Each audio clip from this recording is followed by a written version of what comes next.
It's that time again. If you're a real estate agent and you're looking to finally build a business that creates consistent cash flow, but you're concerned about all of the market disruptions, relax. You found your safe haven to learn the secret to success. List, you last. Welcome to this week's podcast.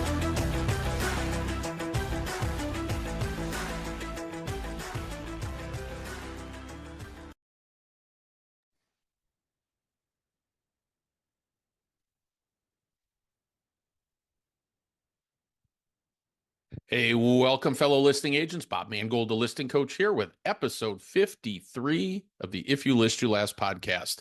Now, I'm excited to have you here today because this is a follow-up topic to last week's Building a Recession-Proof podcast.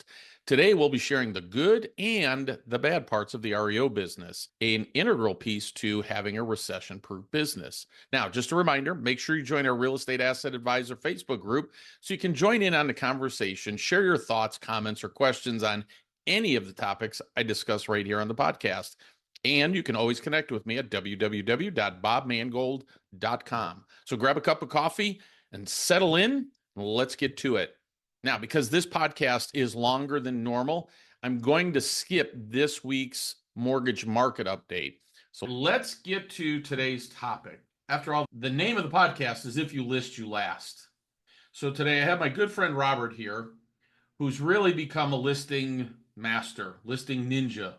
It's so cool, folks. He doesn't even reside in his market. He's not in his market where he does business. What, Robert, 70% of the year maybe? Yeah, we're on the road quite a bit. We just got back from a really long trip across the country, up Northern California, Oregon, Washington, down into Idaho, Montana. The whole time, I'll take all up and down California. First of all, it's a disservice to call it mobile. It's a rolling home, folks. It's best. When you're in it full time, it better be. Carter will have it no other way. Got what? 2 fireplaces, washer, dryer. It's bad, right? And so it's pretty cool. But I always talk about why listings, and everybody's, I don't know why that seems to be an offensive question to a lot, but why listings? The real question is, could you live the lifestyle that you live right now if you were working with buyers? I certainly don't see how I would be able to. Buyers are labor intensive, in my opinion. Not that I don't like buyers. That's not my business model. I do attract a lot of buyers, but I vet them and then hand them to my buyer team. Right. So listings gives you a lifestyle. It does. And I know before we started, we were talking about yours closed on your just short of $2 million listing. How many hours did you spend doing everything that you do on that listing? You know what? I actually recently started keeping track of that. And I think that I have, once that's all the smoke clears, probably less than 10 hours of work done. And probably less than that. And you did it at 3%, 2.5%. What did you do it at? This one is a 2% listing because it's an investor client that I get multiple transactions from. Okay. And similar to the REO space, there's going to be some volume. Therefore, they're going to be asking for sometimes 2, 2.5. Very rarely will you get 3 in corporate type sellers. I find 2 and 2.5 but that's on a $2 million home. It doesn't take a long time to figure that out. Yeah. And do you want me to send a tin cup around? Because 2% of I'm rounding 2 million. I think you're going to eat, right? You know what? I think we'll be okay. But you know what? At the end of the day, we're not going to rest on our laurels. We're going to continue to prospect. So many agents, Bob, to that point, I find they get a closing and then they disappear. 100%. Then they need to get back to work and they're back on the treadmill. So what I refuse to do is stop. The pedal is to the metal, and I am out there actively prospecting to get more listings regardless of our pipeline. And we're going to talk about what that looks like. But how many listings, and I do know the answer now, so full disclosure, guys, because I asked Robert on our coaching call the other day, how many listings did you take last week? We actually had 4 under contract, 1 waiting to be finished before we can go live. So that'd be, I would say it qualifies as a 4.5. So call it 4. Yeah. Folks, how many of you would be thrilled to take 4 listings in 3 months? That's a week. Now, he is back in his market right now, right? He's going to stay there for the holidays, and then he'll be back out. But like when you were, I'll call it a month ago, and I remember talking to you, I think you were in Idaho or something. Yeah. Coeur d'Alene. And how many listings did you take while you were in Coeur d'Alene? We took, actually, I think we took 2 listings that week. I got to be honest with you. I worked only in the morning and I enjoyed Coeur d'Alene in the afternoon. So I was working part-time, but I still think, yeah, we took 2 listings that week when we were in Coeur d'Alene. So here's the thing, folks. Listings gives you that kind of time freedom that you simply cannot get working with a buyer. So when we go why listings, number one, if it took him, let's just say 10 hours, and he's got 4 listings, it means he's going to invest about 40 hours in that. Can we agree that probably the best case scenario right now for working with a buyer, beginning to end, you're going to spend 40 hours? Do you think that's a fair statement, Robert? Yeah, I would say that. In your market, the traffic is so bad, it's not 40 hours because it's 2 hours to get anywhere, even if it's 5 miles away. But at the end of the day, it's 4 paychecks, folks, to 1. It's not personal. It's not we don't like buyers or we like sellers. It's none of that. It's simply business. You're trading your time for money. That's what we do in our business. It's the only commodity that we have is our time. Shouldn't you trade it for the most amount of money possible? You think? This isn't something that I preach because I don't know. People say you just don't like working with buyers. Actually, I do working with buyers. This is a business. And the thing that people need to pay attention to, and I'm starting to preach this a lot more in my podcast, in my training, and everything that I'm doing. If you want to make money in real estate, stop doing $10 an hour jobs. Mm-hmm. Start doing $10,000 an hour jobs. If you doubt me, if Robert took 4 listings, and roughly how long were you prospecting last week? You know what? I typically prospect at least 10 hours a week. I'd like to do more and more. I have more on my calendar, but I'm finding that I'm just having a lot of success. So it takes me less time to get the listings that I'm used to having. So it was taking me 20 hours a week, but I've gotten a lot better on who I'm targeting, what I'm saying, and my methodology, and all my listing appointments are all done via Zoom. So I'm shrinking the amount of time it takes. You don't need to work harder or longer. You just need to be more efficient, more effective. So that's because let's talk about that now. The number one thing I hear from agents all the time, you simply cannot take a listing by Zoom. And I just chuckle and I go, please don't tell any of the agents that I coach that they can't do that, especially Robert, who's not even in his market. 70% of the time, he could be hundreds or thousands of miles away. Remember Cabo? I do. We have pictures of that where Robert was on the beach, literally had a Corona on the beach in Cabo, took 4 listings, 2 on Monday, 2 on Tuesday from the beach, and we were recording that. Yeah, that was awesome. So I know that COVID had a lot of bad things that happened. Trust me, I get it.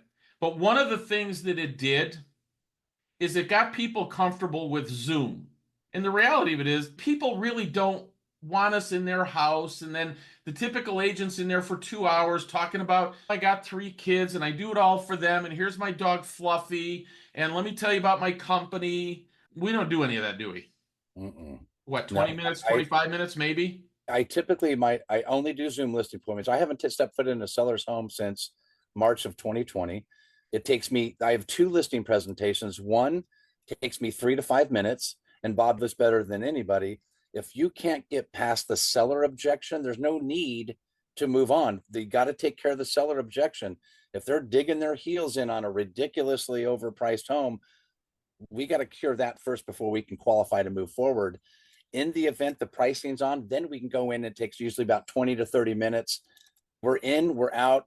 It's just so no nonsense. It's wonderful. And then how do you get it signed? That's the other question. How does he get it all signed then? It was like, well, we have this cool software nowadays that does that stuff for you. It's called DocuSign. Right. And because if I was to meet a seller in their home, typically I'll come back to the office, prepare all the paperwork, and then send them to electronic signatures anyway. Right. So I find that what I say makes sense, Bob. Yes, it is. You're ready to get going. I'll go ahead and put it all together. And then bam, I'll send it to you. Sometimes right where we're on their Zoom call, sometimes people want to review it and look at it, which I get, and I'm cool with that. But oftentimes I'll just get the Zoom. Once I'm on the Zoom, I'll send them the supporting documents because I've already showed them what we're going to do. And if everything makes sense, I'll send you a DocuSign. I'll wait on the call so I can walk you through that. So it's the only way to go. And folks, if you're still using paper contracts, because I did talk to somebody last week. Oh no, I always use paper. Guys, if you want to make a lot of money, you got to start taking advantage of the technology that's in place today. That would be like me saying I don't use AI to write blog posts for, because I can use AI and have it done in 10 seconds. People think we're crazy that we do listings via Zoom. Folks, don't kid yourself to think that you're so personable, charming, and handsome and good looking that people want to spend 2 hours in your home talking to you about how wonderful you are. That's not what we do. The next thing is you go, I guarantee I'm hearing people in the background going, yeah, he's taking 4 listings because he'll take anything no matter what the price is. That's not true, is it? No way, Jose. I've turned away, Bob. I've turned away more listings in the last 6, maybe 8 months than I think I've taken in my career. No joke, because I refuse to take a listing that is not going to sell. I'm not doing this for practice. I don't need practice. 38 years in the business. I think I've got enough practice under my belt. I want to work with a seller that's motivated, not desperate. I'll work with them too, but motivated means realistic. I want somebody that says, you know what? I know what my home is worth. I certainly would like to have more than that. We can work with that seller, but the seller I cannot work with is the one that says, I want $1 million and I know it's worth 800. So if it sells, then I'll sell. If it doesn't, I don't care. I don't work with those guys. I just don't. So here's the thing, folks. And I paid for this. Because I pay for all kinds of events, coaching, you name it. I pay for a lot of stuff.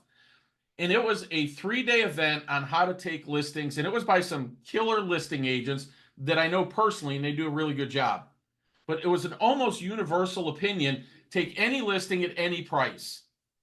And Robert knows full well, I do not teach that. So here's the question, I want you to think about this. So let me answer why that's so important.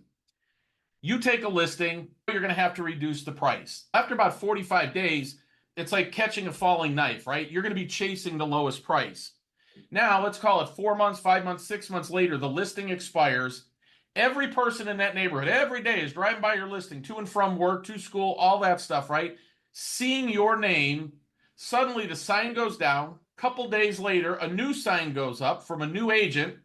And 2 weeks later, there's a sign on there under contract. How will you ever penetrate that area, that subdivision, that market, if you continue to do that? They'll go, oh yeah, your name is familiar. I drove by that sign for 6 months and you didn't sell the house. And then Susie came in and sold it in 2 weeks. I remember that. To me, that's one of the dumbest things. And if you actually do your research, and I teach agents how to do like a zip code analysis and an absorption rate analysis, because if you're going to market or target areas, doesn't it make sense to target and market and become well known in an area where there's a lot of transactions every year? Absolutely. So why would you blow that? You find an area that you can start to dominate, and then you start taking overpriced listings. I think all it does is damage your brand when you do that. It does. And the grief and aggravation and everything else is just, and you can sit there and go, yeah, but Robert, I told you that wasn't the right price. Now we're chasing the price down and whatever. And they don't want to hear about that. Mm-hmm. So it's, on top of that, it's stressful as all get out for you. Very high percentage, Bob, a very high percentage of listing agents today, because I know this for a fact, because I'm very bullish on the expired market. I hear every single reason from sellers why their home didn't sell. It's because it was priced too high. They didn't do an open house. And it's when you price it correctly, you set them up for success. So many agents have the philosophy of, I'll take the listing knowing that I can drive that price down with price reductions. That's the worst strategy in the world. Whereas what we do is we price aggressive and let the market speak in a transparent way. That's the only way to do it. Let the market, there's no ceiling when you do it the right way, but all there is you're going down to negotiate to the buyer. I just have never really subscribed to that method. Yeah, it's insanity, guys. So that's why we do listings. But now, what kind of sellers are you looking for? So you said you prospect about 10 hours a week. I work with the for sale by owner market. Uh-huh. I work for sale by owners. I'm very bullish on the for sale by owners. If I don't call anyone, I call for sale by owner. If it's new and it's for sale by owner, anywhere in California for that matter, I'm calling them. Now I use My Plus Leads, and that gets me that, but you can also go to Zillow and get it, whatever works. But call the FSBO first, because like you taught me a long time ago, and I've known this for a long time, FSBOs have their hand up. They're telling the world they're looking to sell. So I already know they want to go. So you got to call them first. Then the expireds, oh my God, once you've sifted through the realistic sellers that actually want to sell, but just were giving bunk information by an uneducated agent, usually is what the case is, they want to sell, and if they're realistic with their price strategy, those are fantastic. FSBOs and expireds are my number 1 and 2 to call. And think of it this way, folks. What's the number one reason a house expires? It's usually the scenario that I painted for you, right? They started high and then they kept their way down and then they fire their agent, right? Yep. And then now the new agent gets to come in place and then 2 weeks later they're putting their sign up, right? Wouldn't you rather be the number 2 agent on that? The one who comes in afterwards and now the people are realistic? I would. Yeah, you've got realistic, motivated sellers when you do that. Now they're disgusted and they're mad at their agent and stuff, but that's where I always tell you it's everything that we do in business. So I don't even want to say real estate. It doesn't matter what business you're in. Businesses have to run on processes. What people are looking for is not the slick real estate salesperson that can come in and shoot the BS with them. They're looking for an agent to say, what's your process to sell my home? And then how does it work for others? It's process. Don't promise them things. Don't tell them things. Show them your process. So like Robert has a process, a listing presentation, an open house checklist. What do we do? What's the listing launch? What happens day 1? What happens day 2? What happens day 3? When people see those things, they go, man, this guy's got his act together. That's what you want. They don't care if you have 3 kids and a dog named Fluffy. They go, how are you going to get my house sold fast? How are you going to get me the most amount of money? And I hate all these showings and crap. What are you going to do about it? Expires are the perfect people to talk to. They're already frustrated. And they didn't get what they wanted. So who else do you talk to? So on top of FSBOs and expireds, which in my opinion, if you're prospecting and you're not calling them first, you're missing the boat. The next ones I like to go after, Bob, are the pre-foreclosure. I like to work with the notice of default and the notice of trustee market. I've been in the REO space since the early 90s. I know the default space, but even if I didn't, those folks need help. And I feel it's my duty as an agent in that community to reach out to these folks, help them at least understand what it's going to take to right the ship. Many times I talk to a default seller, they don't want to sell their home. Very high percentage don't want to sell their home, but I'm finding that if I'm a resource for them and we can help them save their home, I'm a fan of theirs forever, and any future real estate transactions that anyone that they know, they'll come to me. But in the event they cannot sell their home, they cannot right the ship, they're going to call me to sell their home.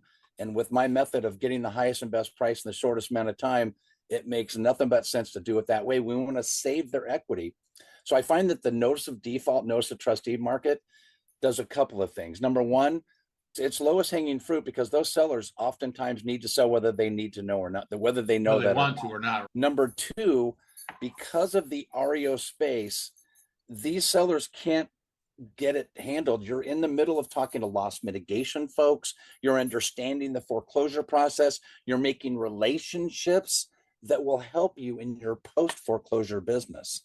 Working with asset managers, banks, Fannie, Freddie, private investors that are taking back properties. I just took a listing, 21 acres in Campo. That's a way east of San Diego. 21 acres. The guy hasn't been there. The seller hasn't been there since 1987.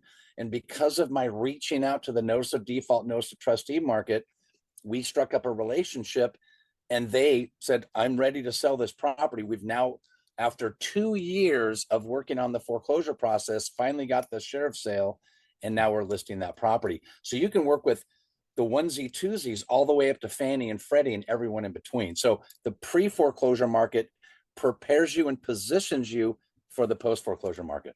Yeah, and full disclosure, folks, Robert is the national trainer for REOMAC, and he's also the, what do we call, whatever your title is at EXP. He's the guy who trains all the EXP agents on the REO process. Yeah, I'm the EXP certification, REO certification trainer. So at the end of the day, guys, again, we keep hearing, oh my God, it's a terrible market and people won't sell their houses. They want to keep their interest rates up. When they're losing the house, are they going to sell it? And if the bank took it back, they're going to sell it. They don't care what the market's, right? Guys, there's listings in good markets and bad markets, right? So I just did this with my coaching call the other day. So we hear that all the time. Oh my God, it's not. You can have a recession-proof business. When people are getting divorced, do they care what the markets or the interest rate is? No. When they're a senior and they no longer can stay in a house physically, Or maybe they want to move to be closer to their kids because their grandkids are in another state. Do they care what the market's like? Do the bank, when they foreclose, do they care? Do companies, when they're relocating employees, do they care? When military members get reassigned, does the military say, hey, Robert, we're going to wait another year, dude, because, well, interest rates are too high right now? Certainly do not. They do not. So there's all these forces of business. Probate is another one that's all out there to get business guys that's completely recession proof, right? Mom and dad pass away. The kids want to get rid of the house. They want their inheritance as quickly as possible. Be the resource, right? And you mentioned, Bob, who else do I prospect? Because if you're not prospecting, you're not working. If you're not, real estate is a contact sport. FSBOs, expireds, we talked about. Pre-foreclosure that leads to post-foreclosure. You touched on attorneys. Attorneys are a fabulous way to get multiple corporate relationship type of business, because like you mentioned, if they're getting a divorce, they want it sold. If it's a probate, the heirs want it sold. So it's attorneys are a amazing way to grow your business, but most agents don't reach out to them because they're afraid they might ask a question they can't answer. So I think once you get your educational footing and the confidence, attorneys are fantastic, as well as investors. Investors, we've talked about this many times. Investors, when you take listings, not only are you getting more listing opportunities from other sellers, you're getting buyers coming to your open houses and inquiring about your house. You get investors. Hey, Bob, tell me about your listing. I'm buying listings in this. When you can find a realistic, what I mean by their buy box is realistic and obtainable, investors are amazing resource. That listing we talked about in Encinitas, that came from an investor. They gave me another listing that I have open this weekend on Charles. And then I have another one coming on Greenfield next month that's just about finished, all from an investor because I did a good job for them. And now the floodgates not only are opening for that investor, but they're introducing me to their other investor friends. So that's a huge, investors and attorneys cannot be overlooked. And here's the funny part, guys. Anybody who knows me personally, and Robert knows this, I don't give up commission, right? So I'm a 3% hard and fast kind of guy. Mm-hmm. But if I have investors who are sending me multiple properties and multiple investors, I'm going to take a 2% listing. I'm tight on it, but I'm not stupid either. Yeah, just so we're clear, 3% is my number. That, and I'm not trying to steer anyone. That's just my personal opinion of what I think I'm worth. But I certainly will, Bob, make it a corporate decision, a business decision. 100%. Oh, so that absolutely. 100%. Guys, at the end of the day, where you find people is not really that hard. There are people right now, but the number one key that Robert just said, in my opinion, and again, I'm going to start talking a little bit more real in these podcasts. While he's good at it and he's practiced it and he's got a process, what he really does is he works. So let's talk about what's your schedule look like, your prospecting time, what time do you do it, how does it work, things like that. Prospecting, with the exception of some commitments that I have, 8 in the morning to 11 is on the calendar. 8 in the morning to 11 is when I call my FSBOs, my expireds, my pre-foreclosure. And then I do it again from 12 to 2. Usually what I do is I start out with the people that have not yet responded. So they're the first list. And then I call them again. I call them multiple times. I want multiple touches before I move on to the next. I don't chase them after that because there's too many other opportunities, too many sellers that want to sell. So 8 in the morning and then 12 to 2 in the afternoon, with the goal. Now on my time block schedule, it says I will take 3 listings today. And my goal when prospecting is to fill my calendar for today or tomorrow if it works best for the seller. But I'm prospecting to fill my appointments. Most agents, Bob, prospect, get somebody on the line, and then they try to sell them on the line. That's the biggest mistake agents do. When you're prospecting, your only goal is to schedule the appointment. Then you can prepare for that appointment, not just answer questions off the cuff. That's a big thing that most agents don't do. 100%. But let's be honest. So you're calling at 8 to 11. How many of those people actually answer the phone? I have very few answer. I always call, but no one ever answers. Very rarely. I think the ones that do answer are doing it on accident because they didn't mean to answer the phone, because you can tell when you catch them off guard. Right. Nobody answers, but I always call, but then I manually text them because they're in my most recents, and I manually text them my simple message. And that's I find that. But let me walk through why so 8 to 11, you're calling, you're leaving messages. But then, well, why do you call it 12 to 2 again? Because, well, now he left a message, they didn't call back. So from 12 to 2, he's texting and leaving another message, and then does send an email, right? I always send an email, but I find those fall on deaf ears. Right. And I still so, do it. and then I know, because just should. And then Yeah. for 5 to 7 is when you block out your time to do the Zoom listing appointments. Correct. Right? And then how many days a week do you do that? I do that 4 days a week, Monday through Thursday.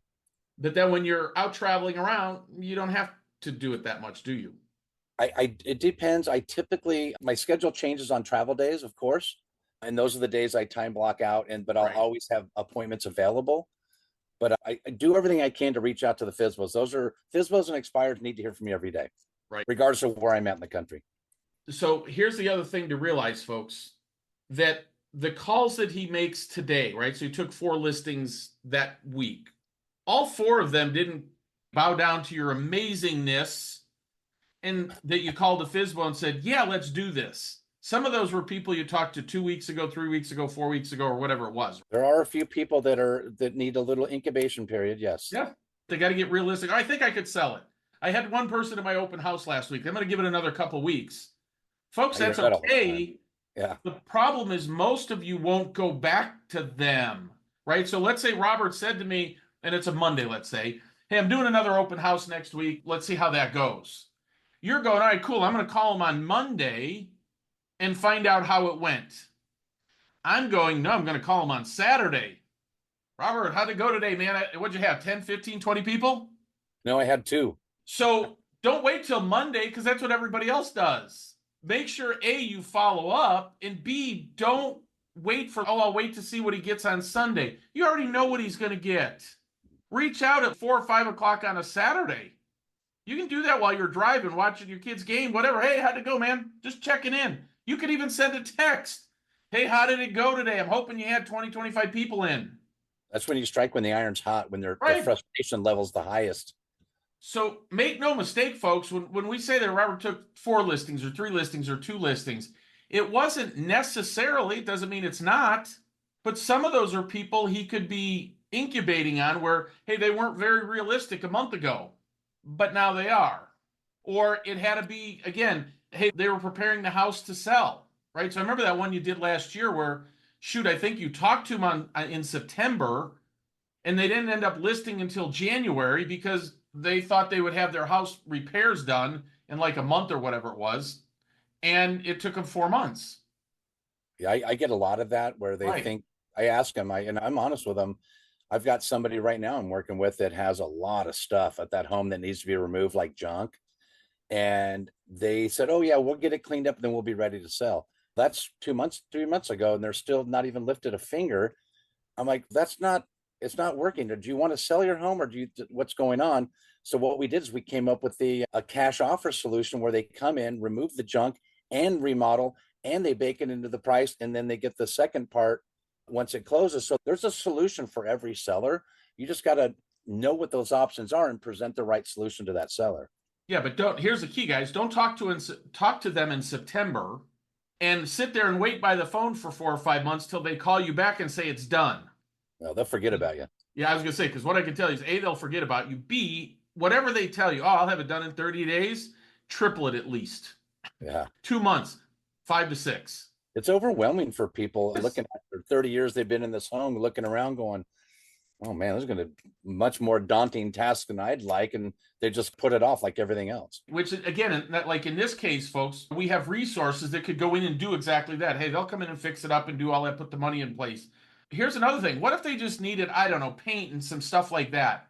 Do you guys have a network of local vendors that you work with that you can put that together for them because you're a resource? Folks, when you're a resource, you get paid more money. Big time. If you do what everybody else does, oh, that sucks. Yeah, let me know when you get it painted, and you can't do anything to help them solve their problem, you don't deserve more money. Again, I'm just being honest with you. You just don't deserve more money. Go build that network because, oh, crap, how many of those people end up referring you business? Big time. Love it. And at the end of the day, guys, you just don't give up on that stuff. But it also doesn't mean that You call them one time and you wait for them, or hey, they weren't really that interested. Now, again, you have to make a determination, right? Whether it's you keep in touch with them or you let them go. The number one thing for you and what I would recommend is price, right? You're just not even close, right? We're not going to, somebody tells you, hey, I want 2 million for a house that's, you look it up and it's worth 1.3, That right? happens all the time. Yeah. Move And on. a lot of agents will take that listing hoping that they can bridge that gap with multiple price reductions. That's just a bad strategy. It's really bad. Yeah. And you said something about getting vendors. My message to a lot of my database, my circle of influence, is reaching out to them, not so much about real estate, but more of, do you need a flooring? Do you need electrical? Do you need a plumber? Do you need anything that relates to needing updates on your home? And my whole message, I got a guy. And I train my database to know that if I need anything, regardless of if it's selling real estate or anything to do with it, whether I have a fence dispute, I got a guy. And I want to remind my database that I got a guy. I want to be the call that they make when they're looking to get their carpet done. I want to be the guy they call. Who do you have in flooring or plumbing or electrical or whatever? I got a guy. So that's my message to my database. And here's the thing, folks, and I coach on a whole system of building referral networks, but I just taught a class to brand new agents, literally just passed their test the other day, right? I also have a production team of about 150 agents now. And so we do teach new agents. What does every guru in the planet teach you to have a new agent call or send you an email or a letter? Hey, Robert, I just wanted to let you know, I just got my real estate license and I'm really excited. Do you know anybody? So I want you to think about that for a minute, right? Hell, I know you don't know the first thing about real estate, but you want me to entrust you with the largest financial decision of my life. You don't ever do that. Here's what you do. You call Robert, you text him, you call or text is really the best way. Hey, Robert, I have a lot of my real estate clients are asking me for a referral to a good handyman. Do you happen to know anybody?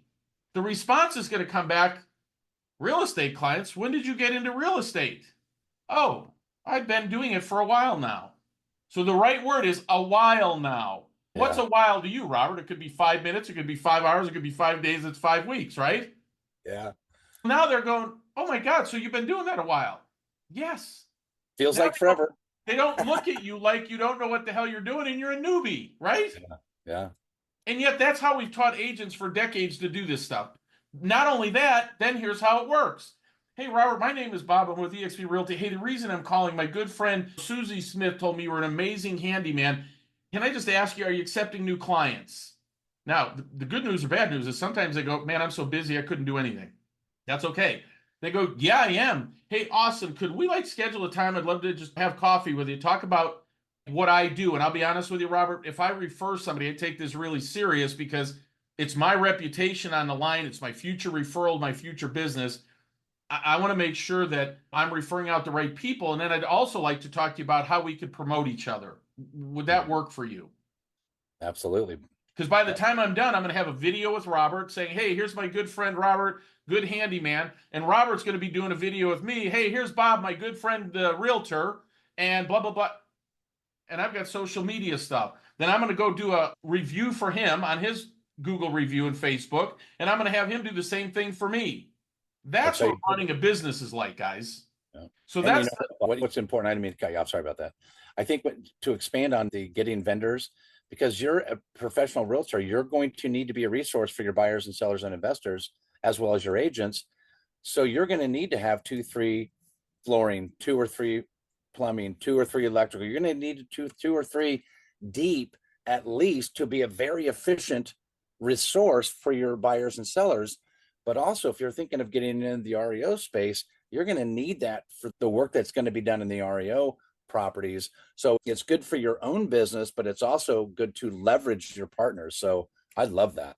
It's funny how the banks, when you do REO properties for them, they expect, more like the right word is really demand, that you're the resource for them, right? They don't want to know who Bob the electrician is in San Diego or whatever. No, that's your job, dude. Yep. That's why they're giving you the listings. Do you think they're any different, other than they control inventory? You think they're any different than any other person or any other seller? They expect you to be a resource. Yep. Absolutely. So I know it's a little off topic on listings, but I just wanted to throw that out there because I taught a class on that. And I can't believe how many agents or so-called gurus are teaching agents how to do this all the wrong way. Well, I So think being a good listing agent, Bob, comes with having a good source of vendors and partners in your corral ready to go. Not, oh, you need a roof? Let me see if I can find one. It doesn't speak that I'm an experienced listing agent. It says, no, here's somebody. Matter of fact, here's three. You decide who you want to work with. That's who they're going to work with. It's a my son just had a listing from somebody out of state, and we sold his dad's house. His dad lived in Arizona, and he passed away. And then his mom also lived in Arizona. She just passed away. He lives on the other side of the country, and the house needed paint and some other stuff. And it wasn't like he didn't even have to ask us because we have some painters, we'll get quotes for you. We have some flooring people, we'll get quotes for you. And then my son presented the different quotes. Here's what it is. You choose. He's a resource. Do it you know works. how much stress and everything that took off this guy that he didn't have to worry about that? And then we had some goofy thing that with the HOA with something painted outside. He didn't call the guy up in the East Coast and say he handled it. It was something goofy with paint and whatever. He just had his sources handle it. And now he's got another property that his mom owned that he listed with him. That's That's called what leverage. being a That's resource leverage. is, guys. And you always told me this. I turned one listing into five, Right. and one listing into five more opportunities. And that's what everything needs to be. When you do it correctly, you're not working harder, you're working smarter.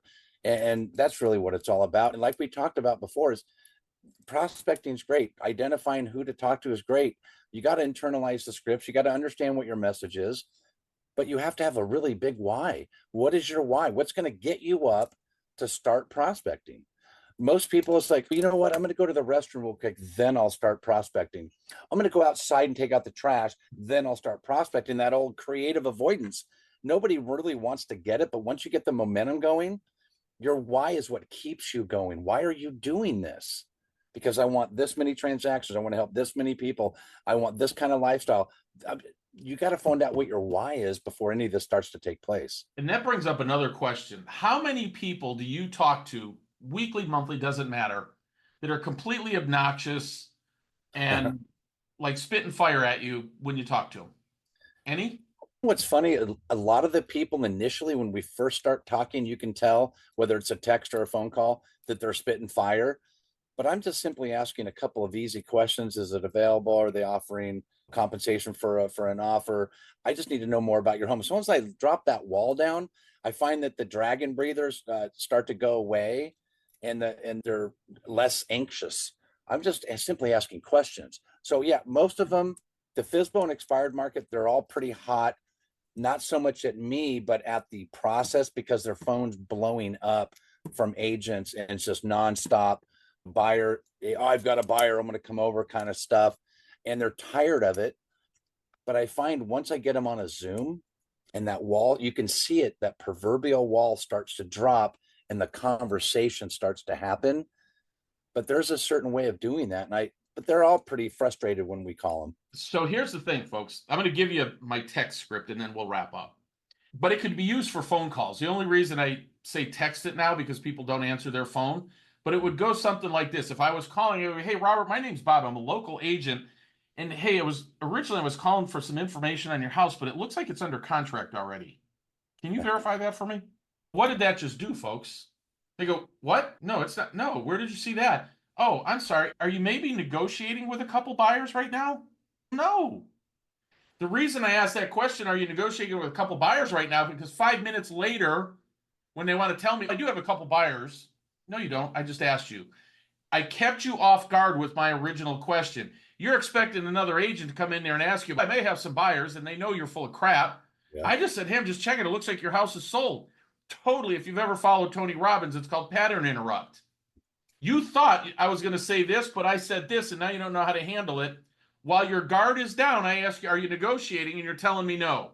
And go, oh, I'm sorry. I probably don't actually have a buyer for you right now, Robert, but I do have a process where in the next like 14 days, I could find, I don't know, 4, 5, 6, maybe even as many as 10 people to submit offers on your house. And I have process that creates competition amongst them to get you the highest market value. Would you be open to a conversation around how we could do that? Even if they go, shit, I'm not paying a commission. Great. I didn't talk to you anything about commission. I just asked you a question. If I could do that, would you want me to walk you through how that works? Yes, I would. Great. Robert, are you in title alone, or are you married, or are you kids? Yep. Nope. Wife's on. Great. Can I get a little bit of information, verify a little bit of information on your house? I want to do some research, find out what's going on in the market, get a better idea of everything going on. Can we jump on Zoom at 5, 6, 7 o'clock, whatever you want to do? And I'll walk through what I found, and then walk through the process that I could help you put in place. Does that work for you?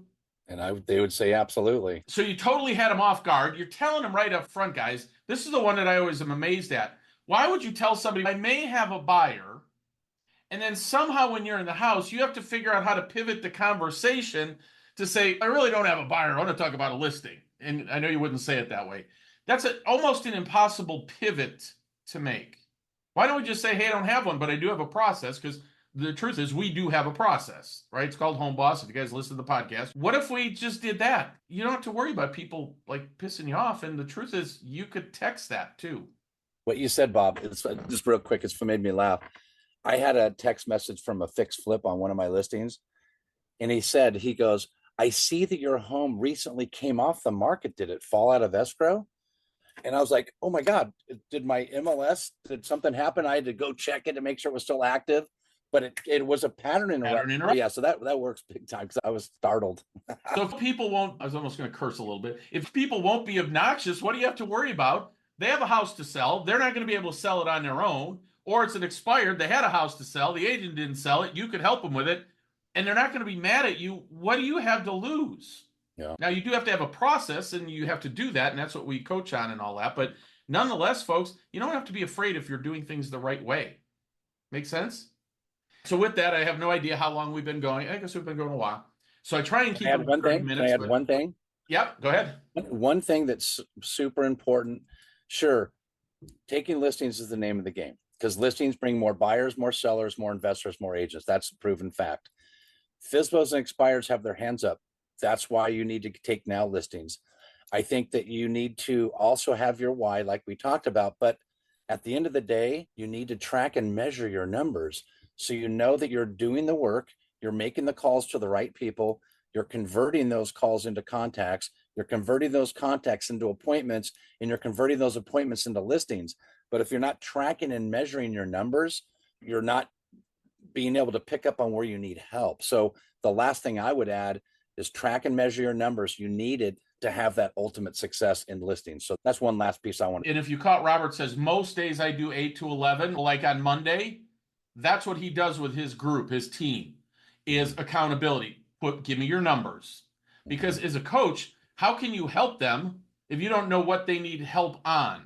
It's a logical question. Yeah. So all those things go into it, folks. So what I would tell you is, if you're in real estate, you really need to start treating your business, your career, like it's a business. And I came up with, it'll probably be up on my website tonight even, where I created 40 statements, and I ask each person to rank it from 0 to 10, how good you are at those 40 things. And they'll come up with a score. And then I said, hey, if you rated between here and here, this is what you need help on, and here's what you need help on.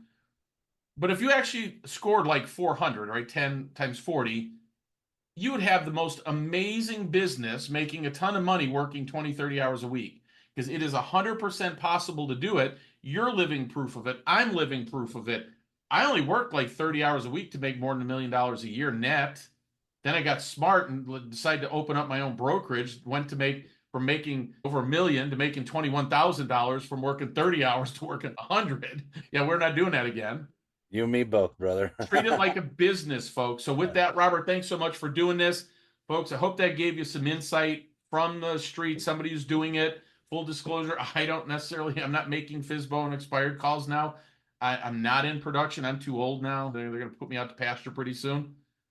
But at the end of the day, this is what's working in today's market, folks. If you need help, again, visit the website, www.bobmangold.com. You can schedule a call with me, and we'll talk to you soon. Remember this one, folks. If you list, you last. Talk to you next week.